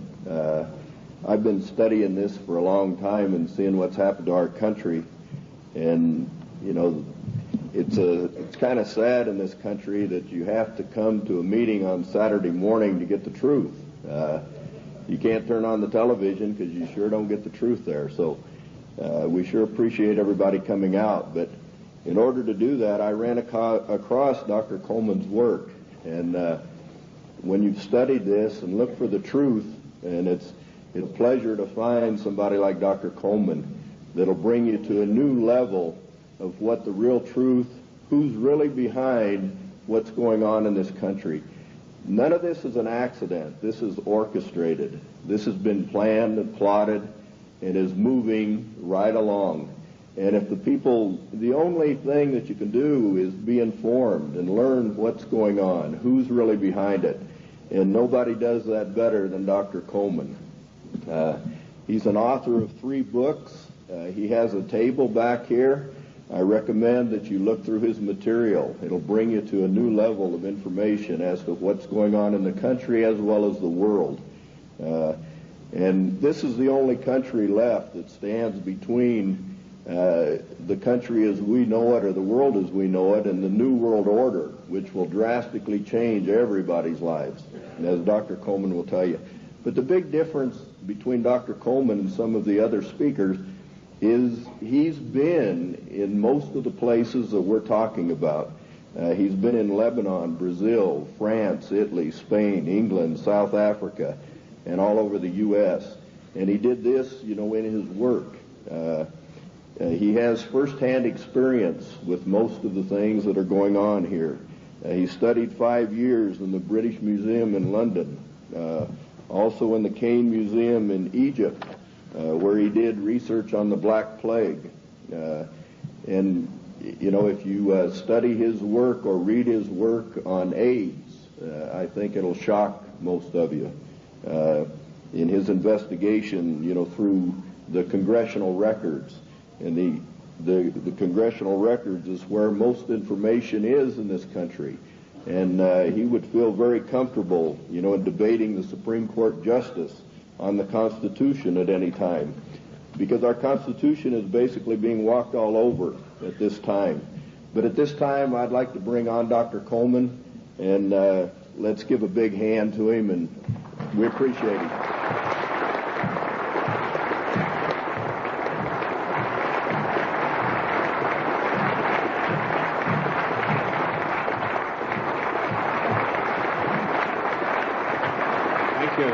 Thank you.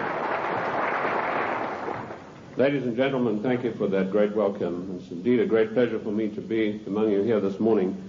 Looking at all these big fellows around the place, I feel a little small in stature, but I would remind you what Wellington told the German General Blücher at Waterloo when he rode up to inspect Wellington's troops. He saw the Scotch and the Irish guards on the hillside. He rode through them and he turned to Wellington and said, "They're rather small, aren't they?" And Wellington said, "Yes, but they don't run away."